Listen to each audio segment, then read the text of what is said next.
Então, sejam todos bem-vindos a mais uma aula da Precision.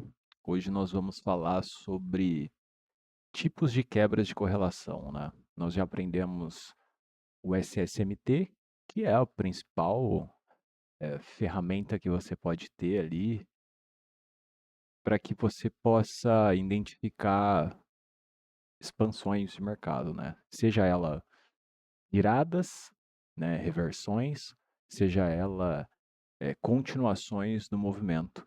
E dentre a Quarterly Theory, a gente começa a aprender que existem diversas outras quebras de correlação. Mas tudo, né, sempre partindo do primeiro estágio. O primeiro estágio é o SSMT. Então, a partir daquilo, a gente começa a aplicar esses outros conceitos aqui, tá? Elas são quebras, vamos se dizer, secundárias, mas isso não tira a extrema importância delas, né? Para que você possa ir acompanhando o mercado e fazendo as suas operações, né, com base nisso aqui. Porque a partir do momento que você vê um SSMT e ele de fato se expande, é normalmente aonde você vai ver eh, a grandíssima maioria dessas quebras de correlação, desses outros tipos de quebras de correlação acontecendo. Então, eu vou passar aqui, são 4 ou 5, se eu não me engano, que eu elenquei aqui como cruciais e importantes, que são as que eu utilizo diariamente, semanalmente, mensalmente, são as quebras que eu sempre estou de olho, né, observando, seja de uma forma ativa, né, para buscar uma operação, seja de uma forma passiva, minimamente ali para estudo, backtest, enfim, tentar entender como funciona o mercado de fato, né? Então, os tipos de quebra de correlação, eu elenquei aqui não necessariamente na ordem de importância, mas todas elas são extremamente importantes e todas elas vocês vão ver com muita frequência, tá? Muita frequência mesmo. E elas fazem parte dos operacionais que você pode montar por si próprio ou até mesmo pegar os que eu passei ou estou passando durante esse curso aqui, né, durante essa mentoria. Então, a primeira são tipos avançados de quebras de correlação, né? A primeira que eu elenco aqui, né, como bem importante é o Hidden SSMT, né? O Hidden SSMT ele é uma quebra de correlação que só é visível nos fechamentos, né? A gente não está observando o pavio em si, né? Um ativo que faz um fechamento acima do topo anterior e não necessariamente aqui o topo eu estou colocando como máxima de pavio. Eu vou mostrar um exemplo no gráfico, mas pode ser o próprio maior fechamento, né, de topo anterior, enquanto o seu par ou, né, a análise que você está fazendo de tríade, né, de três ativos, no mesmo período, falhe em fechar acima desse topo, mesmo que, né, os pavios pareçam simétricos. Então, vou dar um exemplo aqui, né? Aqui, que basicamente, bem simples, o que eu fui fazer no meu TradingView lá, cliquei lá em cima do candle, removi o pavio, né? E você observa que você tem um ciclo aqui, você tem um outro ciclo aqui, né? E aqui, o que eu estou observando?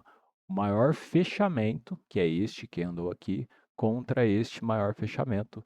Já aqui você tem uma divergência e no Dow Jones também. Ou seja, se aqui está fazendo topo descendente e aqui está fazendo topo ascendente, levando em consideração o maior fechamento, isso também é uma quebra de correlação e aí a gente chama ela de hidden, né? Por quê? Porque normalmente as pessoas estão analisando sempre máximas e mínimas, né? Aqui tem pavio, né? Aqui tem pavio, a gente está observando sempre isso. Então é bem importante e bem interessante você ter essa leitura de interpretar que tanto no, na para cima, né? Como que eu analiso em matéria de fechamento hidden de topo. Candle positivo com candle positivo, certo? Então, esse é o maior fechamento do candle positivo, né, dentro desse ciclo. É o maior fechamento se tratando de um candle positivo. Aqui também, e aí vem o hidden, né? Você tem uma divergência acontecendo aqui. E a partir desse momento, o mercado cai. A outra Extremamente, essa é maravilhosa, né? É o Precision Candle, né? Isso aqui, ele não é um padrão, né? Eu trato ele como um evento que, para mim, ele é uma manifestação de uma profunda discordância institucional num ponto de virada, né? E ele é bem específico. Eu vou dar alguns exemplos, não agora, mas na live Tira Dúvidas, vou dar algumas dicas sobre o Precision Candle. E ele, o Precision Candle, ele é a vela que forma um Precision Swing Point. E você não confunda, né, Precision Candle com Precision Swing Point, porque o Precision Candle, a, a explicação simplista dele é que o Precision Candle, ele nada mais é, né, você identifica ele quando um ativo fecha o mesmo candle, num ativo ele fecha positivo e no outro ativo correlato, né, ou correlacionado, ou nos outros ativos correlacionados, ele fecha negativo. Você adicionando esse Precision Candle, né, num Precision Swing Point, que ele é a vela central de um ativo, né, que fecha numa direção ou positiva e no outro fecha negativo, isso é uma assinatura, né, que o algoritmo está te deixando mais clara de que uma reversão vai acontecer. É como se ele fosse um estilingue, ele vai lá embaixo para dar um tiro, né? O algoritmo ele está literalmente nos mostrando. Aqui eu coloco entre aspas, né? De batalha interna, onde de um lado o mercado está rejeitando agressivamente o movimento e do outro está tentando fazer a sua máxima, né? Alguma coisa nesse sentido, ou mínima no caso. A sua presença num SSMT, né?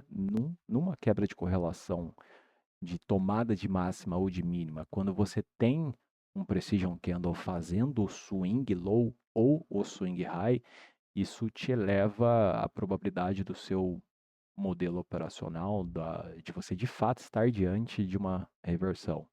Na aula de Precision Swing Point eu explico muito bem isso aqui. Eu acho que vale muito a pena você, na possibilidade, ir lá vê-la, né? Ou revê-la.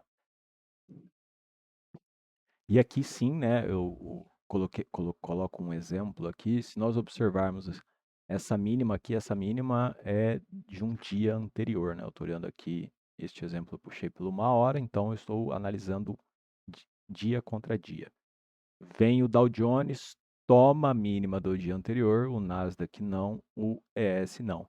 Essa tomada de mínima aqui, este candle aqui, né, esse que está pintado em vermelho aqui ele está positivo, aqui ele está positivo e aqui ele está negativo.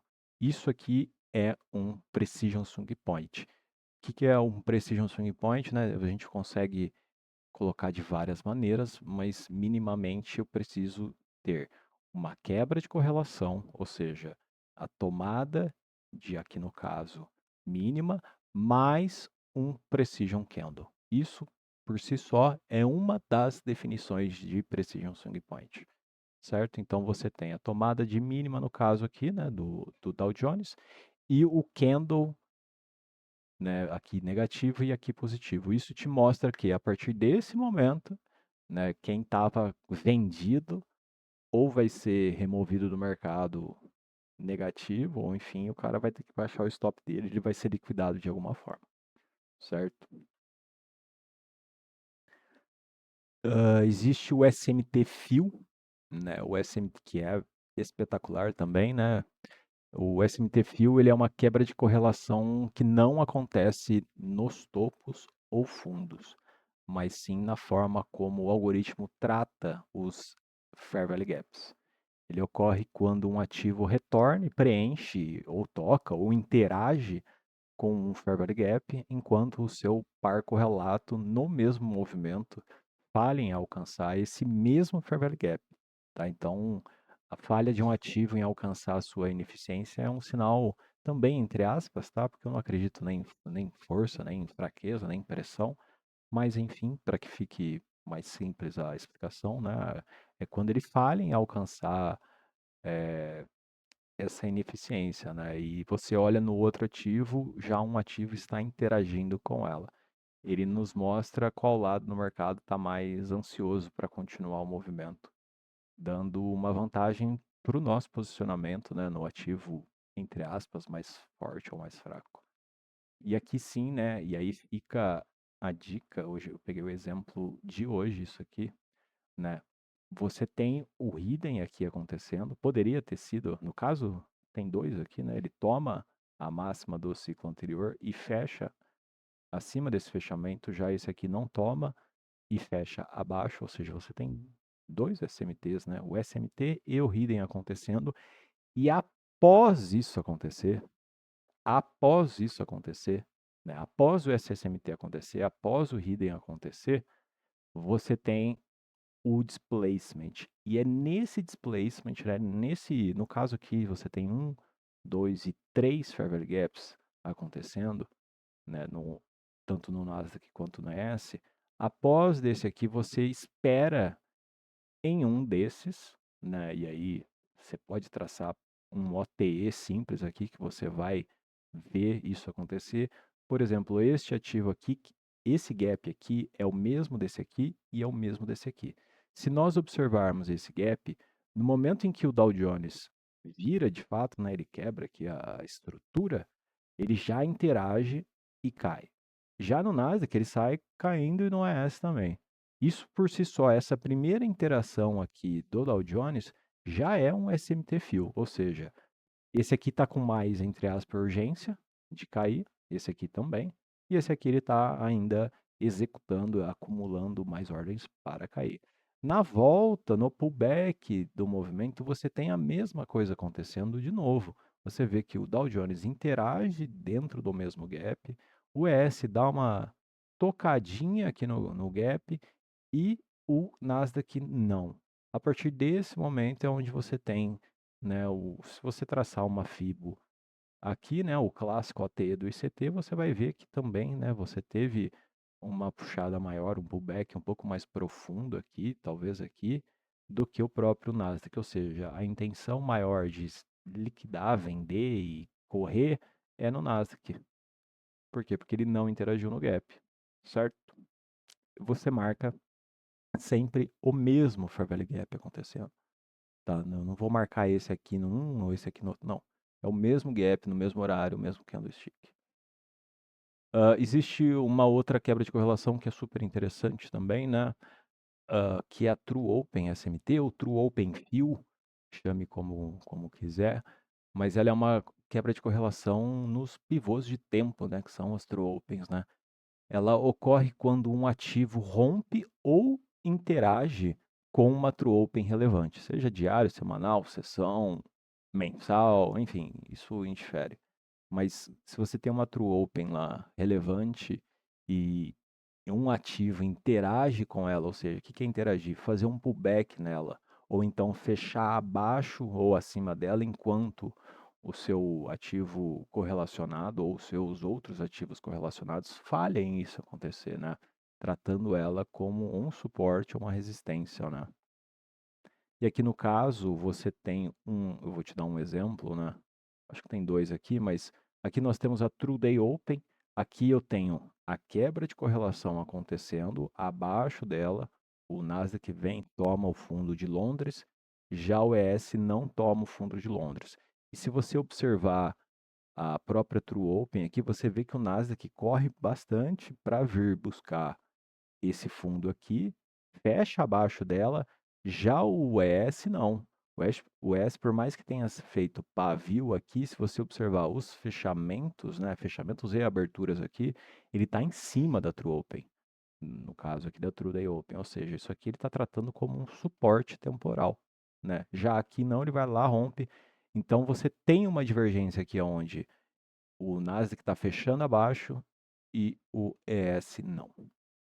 E você tem um outro tipo, né, de divergência, aonde um exemplo bem básico aqui, acho que é o mesmo que eu usei lá de uma hora, você tem o Nasdaq interagindo com a True Open, aqui no caso a True Week Open, tocando nela, já o ES não, né? E nela aonde ocorre uma quebra de correlação. Você vê que o ES, desculpa, o Nasdaq toca nela, faz um pullback nela, deixa pavio, não fecha abaixo.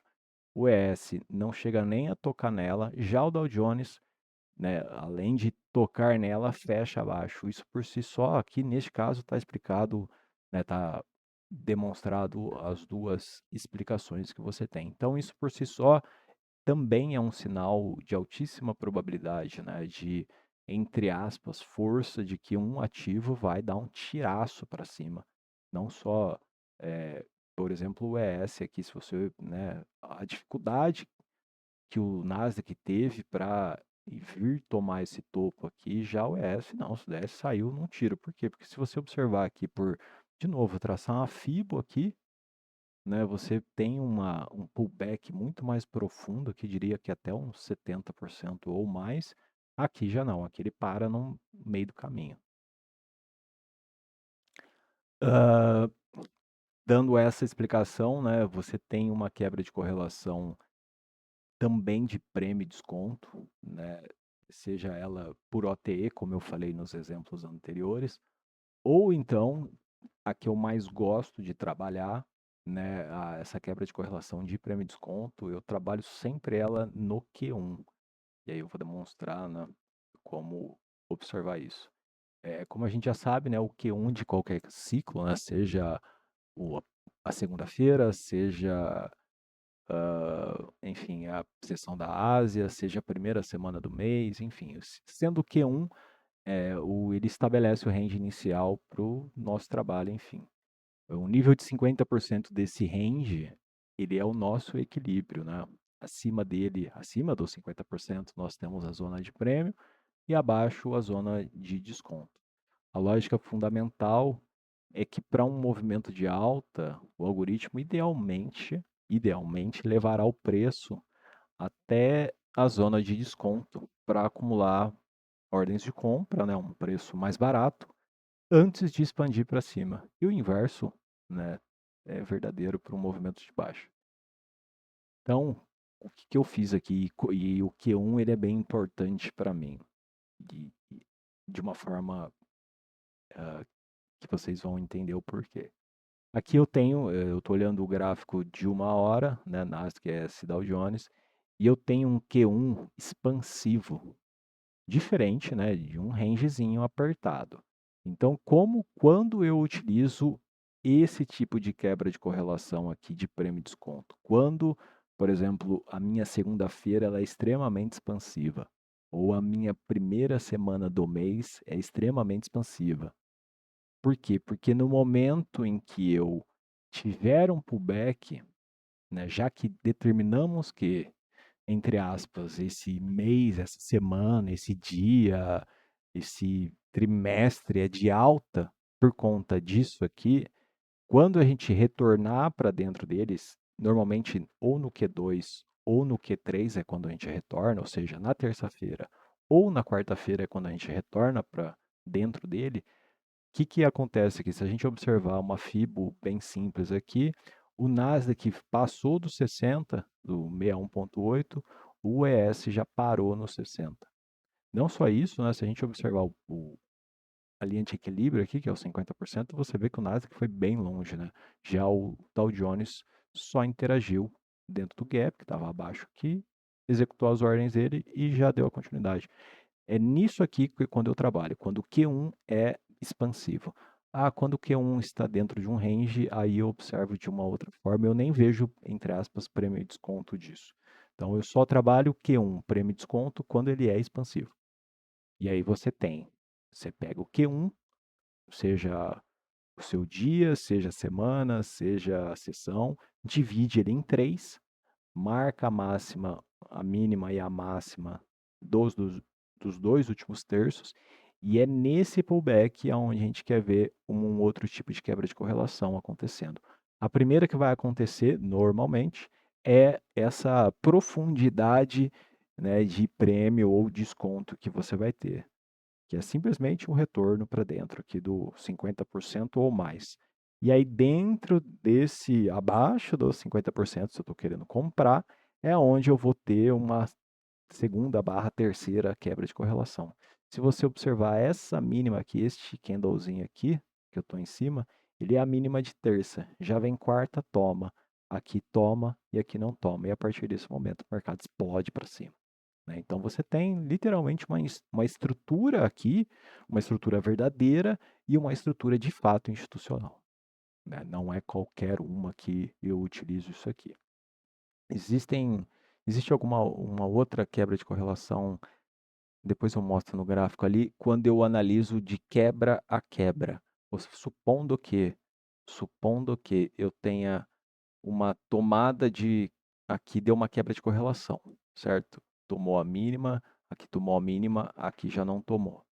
Eu posso puxar a partir daqui e vamos supor que eu tenha, sei lá, na sexta-feira eu tenho uma outra tomada de máxima entre um dia e outro.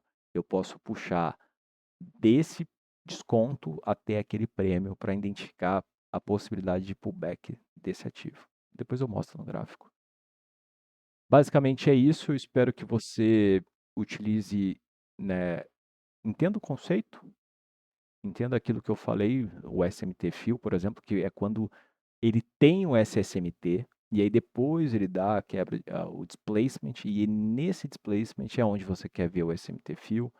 Entenda bem o Precision Candle, né, que ele é um candle simples, puramente que um fecha positivo e o outro fecha negativo, porém, aonde você coloca essa informação que ela tem extremamente, né, de fato, valor. Se você for observar Precision Candle, tem um monte, né, principalmente em time frames 5 minutos, 1 minuto, você vai ver uma porrada de candle divergindo.